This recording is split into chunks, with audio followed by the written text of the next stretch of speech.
Hi, today I'm going to be talking about male vocal registers. And I just want to say I'm very sensitive to gender identity, so I'm referring to singers with a male larynx. So what is a vocal register? I'm going to read a definition by the late 19th century singer vocal pedagogue Manuel Garcia. A register is a series of homogeneous sounds produced by one mechanism, differing essentially from another series of equally homogeneous sounds produced by another mechanism. So what does that mean? It means that each of our registers has a particular sound quality to it. And if you were looking inside at your vocal folds and at the larynx itself, you would see with each register, if you were starting low and ascending, you would see a change in the vocal folds and in the larynx. And those changes are what denote a register. So I'm simply going to tell you the way I teach. And so the bottom register being fritone. And we generally don't sing in fritone all that often. Fritone is down here.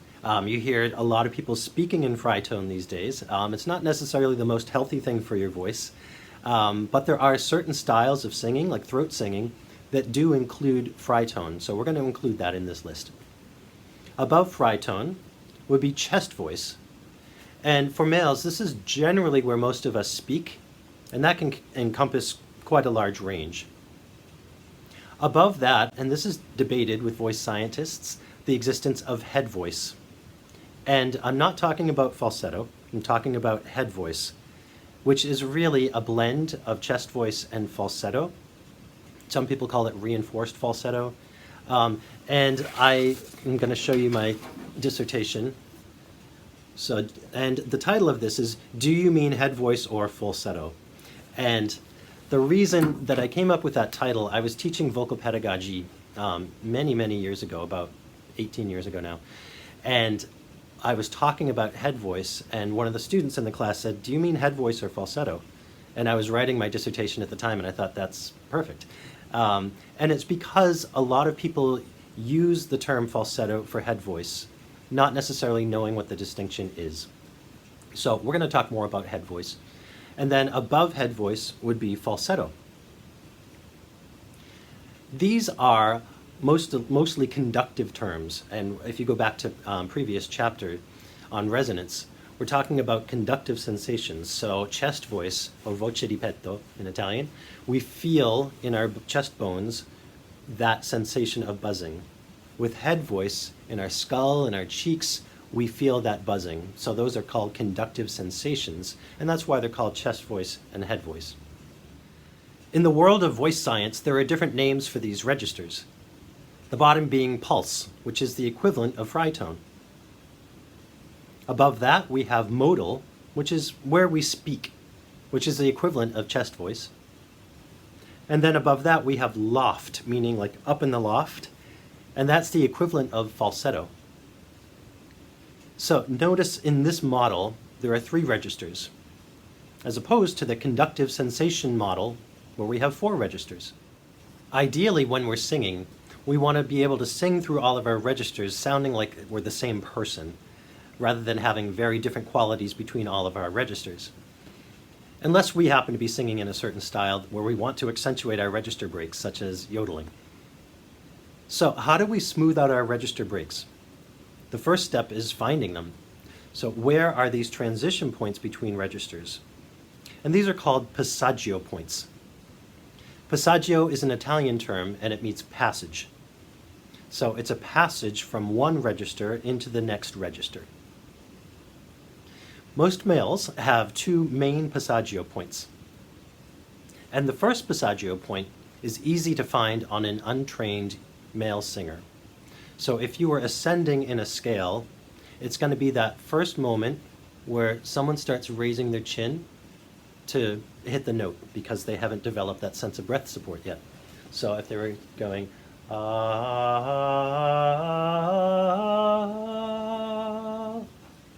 and so that would be the first passagio point, or the primo passagio. The second passagio point is a 4th above that.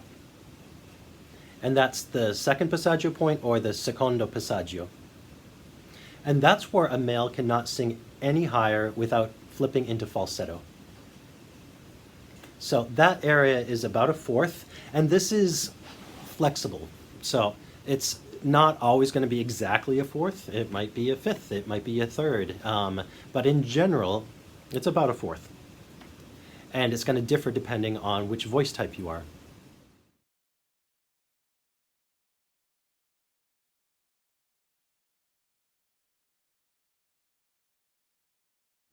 So this area of a fourth is connected, and we call it the passagio zone, or the zona di passaggio.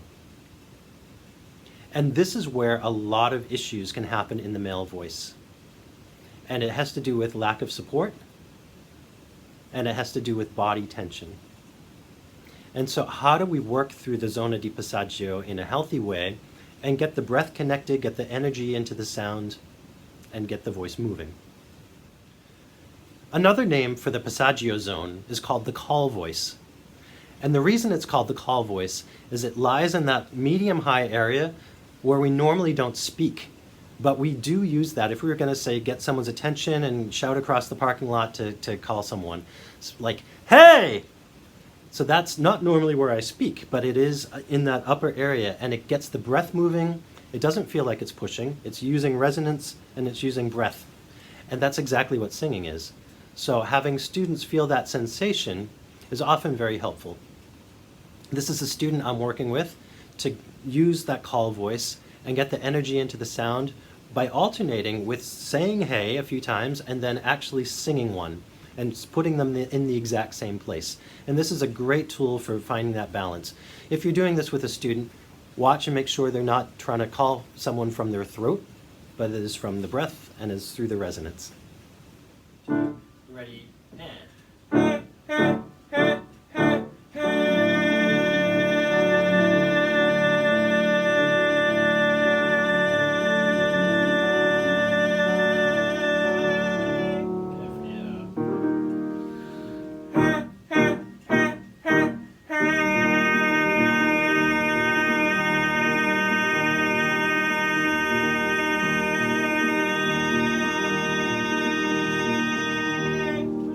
Something else that happens in the passagio zone is that the tongue wants to pull back. And that's because there's not enough breath pressure moving through the vocal folds, so the back of the tongue tries to take over. So it's really important to do tongue stretches throughout the course of your practicing and singing, especially if you're singing a lot in your passagio zone. You'll notice, especially you tenors, if you're singing in choir rehearsal, so much of that's going to sit right in the passagio on D's and E's, and you find your voice getting really tired. A big part of that is that your tongue is probably pulling back in an attempt to be blendy. So keep doing tongue stretches. You know, if you don't want the world to see you doing them, just do this, but do it throughout the course of your rehearsal, and it will help bring the larynx back down.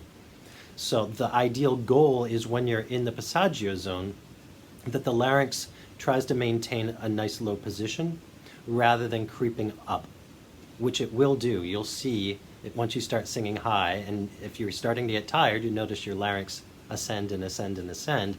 So we want to do whatever we can to bring it back down, and tongue stretches are a good way to help do that. Good. Ah! Ah! Yeah, just stretch your tongue forward again just a little bit. Good. Right. Ah! Ah! Ah! Ah! Good. Another concept that can be helpful in the passagio zone is this idea of narrowing the vowel a bit. So rather than bringing wide open or spread vowels through the passagio, narrowing the vowel a little bit. And this kind of helps move through that, and then once we get out of the passagio, we open the vowels up again. So if we were singing on an ah vowel and we were moving through the passagio, we would put a little bit of in that, or ah.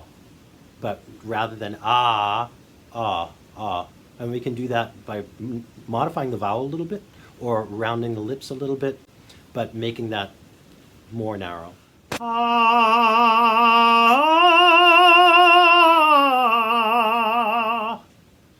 Because the aperture, the opening of our mouth can change a little bit in our passagio, so can where we feel our support. For me personally, I feel support a little bit higher in my passagio, in what we call kind of the epigastrum area, which is right here. I feel that tend to tighten and engage more, and it gives me a little bit more control of my airflow in my passagio. Something else that can happen in your passagio, not for everyone, but this is where a lot of intonation issues can happen. And I think it's because I was talking about this in an earlier chapter, where we feel all these vibrations happening in our skull and in our face.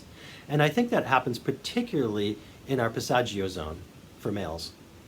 And that can really distort what our pitch sounds like. Something can sound like it's perfectly in tune to us, but then we record ourselves or we have someone else listen and it's not in tune. And sometimes it's just by like that much. But going back again to previous chapters, putting books here or something can redirect how you hear the sound, and you can hear it in the room or in the space wherever you are. And it's a really good fix because suddenly you can hear that it's not in tune and you can make the necessary adjustments. It's hard to fix tuning if you can't hear it. Going back to head voice, as I mentioned before, it's a controversial topic. It's not recognized by all teachers and all singers as being a viable register. The way I think of it, it's similar to the idea that women can mix. And women can mix for a lot of their voice. But for us, we have a small area of our voice where we can feel kind of like we're mixing. And that mixed area is what we call head voice. It's kind of a mix between chest and falsetto. And so you can find that just by a really light approach in your upper range without flipping into falsetto, and just ah, ah, and then sustain that a little bit, ah, ah. And you can find that head voice feel pretty easily. And then you can find the difference. What does that feel like in falsetto? What does that feel like in chest voice? And they're all going to have three very different feels and very different sounds. But that's the way I approach head voice, and it has to start from a very light place. And doing exercises where you crescendo through your head voice, you can really build it up so that it matches the strength of your chest voice. It's very tempting to bring your chest voice up as high as you can, but head voice can have a very powerful quality and a very pleasant quality as well. So speaking of falsetto register, it seems like some males have very strong falsettos and others just don't. And of course there are professional countertenors and there are professional pop singers who sing in falsetto all the time. As a singing tool, it can be very helpful in warming up, warming down the voice, and bringing the larynx down, opening up the back resonators, and opening up the front resonators. So you doing or having your students do vocal size from falsetto down is very, very healthy for the voice. And it's also very helpful in finding head voice. So you can practice bringing falsetto ah, all the way down through your range, or you can have this idea of, I talk about this in my dissertation, it was an exercise I tried with some students and it was really successful in finding head voice. So if you have a pen, or a pencil, and you're singing in falsetto, and you pass the pencil from falsetto down to chest voice. So we'll just try, ah. And then we try passing the falsetto all the way down, ah. And there's going to be a break somewhere. And then that's a good point to find where that break is. And then to find head voice, we take this hand, and rather than bringing this down to chest, or rather than bringing it out as low as we can, we pass the pencil in a high place. So if we're going, ah, ah, that's in the head voice area. Ah. And you can linger on that note, you can do crescendos on that note, but finding that, passing that down from falsetto into head is a really easy way to find that. So here's a student that's trying this for the very first time.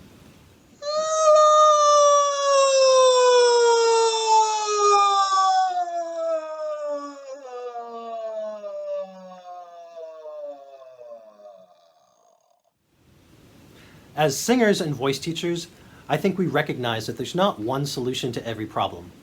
We need to come at things from different directions. We need to try all sorts of different things. And so, for instance, if I have a tenor singing on an E vowel at the top of his passagio, and it's either falling too far back, or it sounds strident, or it feels tight, I like to try to do two different things to start off with. One is a more closed version of that vowel, and one is a more open version of that vowel.